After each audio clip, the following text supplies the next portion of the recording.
Well, thank you. In these 10-minute messages, it doesn't seem right, really, to move away from the English Puritans without mentioning John Bunyan. His fame rests very largely on his book, The Pilgrim's Progress, now available, by the way, in over 200 languages. Although there are quite a lot of other very good reasons why we should know about him too. He was the eldest child of his father's second marriage, born in a little village called Elstow, 1 mile south of Bedford. The year was 1628. He tells us that poverty, not piety, was the mark of his home. As a matter of fact, he did not regard his parents as Christians. And he mentions that he learnt a full range of swear words from his father. Father was an odd job man, a labourer who had a special skill in mending pots and pans. And John Bunyan was to make a poor living for many years, using the skills which he learned from his father. His education was very poor. Unlike the majority of the Puritans, even Marxist historians concede that the Puritan movement had intellectual force and coherence in addition to its spiritual power. When Bunyan was 16, his mother died, and his father remarried within 2 months. And I've no doubt that he was glad to leave home at that time when he was 16. For that was the age when you could legally join the army. Bunyan served in Cromwell's parliamentary army, fighting King Charles I. He tells us very little about his army service, except that on one occasion he and a friend exchanged duties, and his friend was killed by a musket ball. He was demobilized 2 or 3 years later.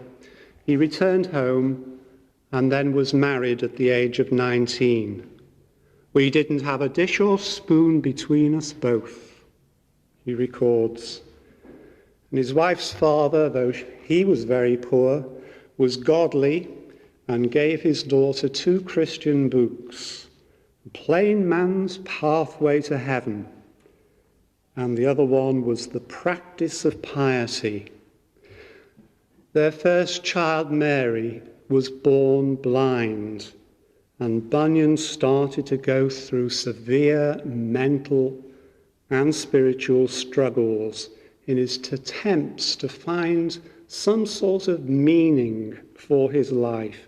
He even cleaned up his outer life.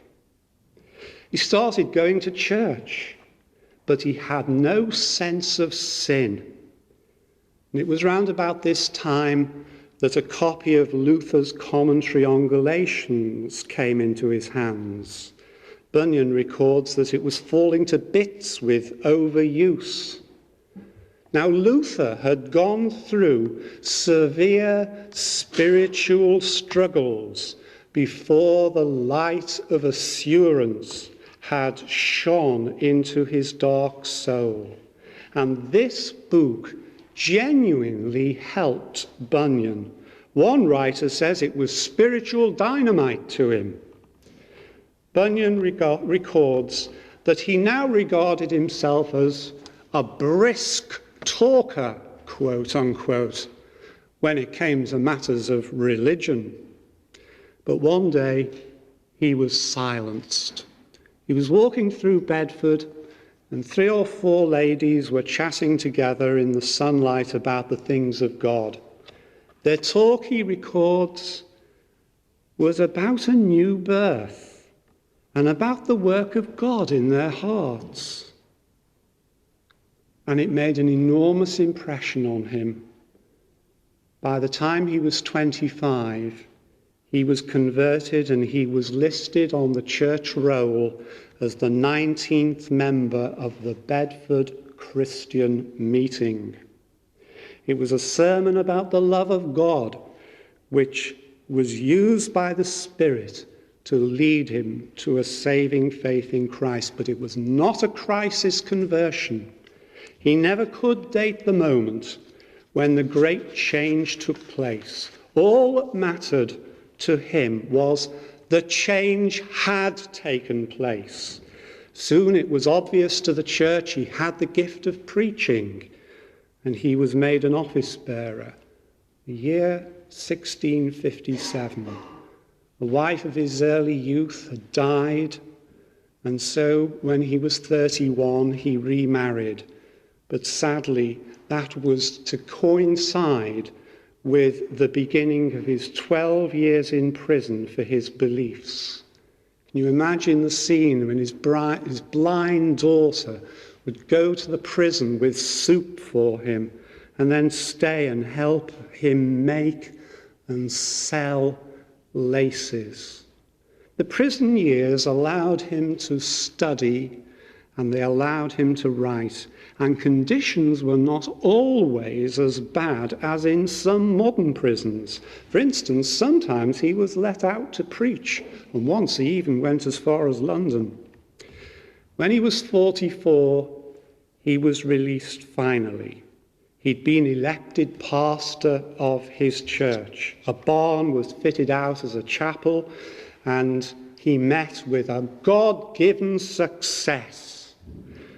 Why he was such a good preacher is clear from something his great friend John Owen said. The immoral King Charles II said to John Owen, "Why do you go and bother to listen to the pratings of that Bedford tinker?" Owen, who was no mean preacher himself, said he'd give up all his learning if only he had Bunyan's power to touch the human heart. We know from a contemporary writer that if one day's notice was given that Bunyan would be visiting London, a crowd of 1,200 would turn up at 7 a.m. on a dark winter's morning, and if the day was a Sunday, the number would be about 3,000. In August 1688, he set out for London to fulfill a preaching engagement. He made a detour to Reading to patch up a quarrel. He was soaked by the heavy rain, and in spite of some very good advice from his friends, he preached, though he was feeling ill. He was exhausted, and the result was pneumonia and death at the age of 59. He left £42. He never lived to see William of Orange's reign and the coming of the Great Toleration Act, but he's left behind many thoughts and lessons suitable for us in 1994. Here's a few of them. First, note, when he started going to church, he says he enjoyed it, but he had no sense of sin.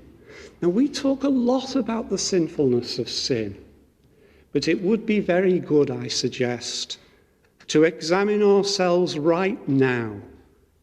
Have you got a sense of sin? Second, Bunyan went through spiritual agonies because he thought he could work up righteousness enough to put himself right with God. Peace came only when he gave up that idea and trusted only in the righteousness of Christ freely given to the believer. That apply to us?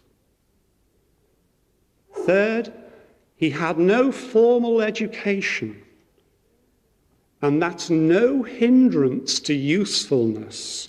Remember, it is the capacity to touch the human heart which Bunyan displayed in abundance, and that matters most. And lastly, he hated passionately hated unhelpful controversies between equally godly and equally Bible-led people. The strict Baptists of his day attacked Bunyan for his conviction that different views about water baptism ought not to close the Lord's table to real believers who happened to be non-Baptists. He wrote at least 2 books arguing that closing the communion table to born-again non-Baptists was wrong. And the arguments he used are a reflection of the man: big-hearted, generous to a fault, zealous for the truth, keen to see a heartfelt unity among Christ's blood-bought people, even if they held different views from him. A Christian who rises up above the parties and groups within the wider church, a fervent evangelist and a most distinctive writer.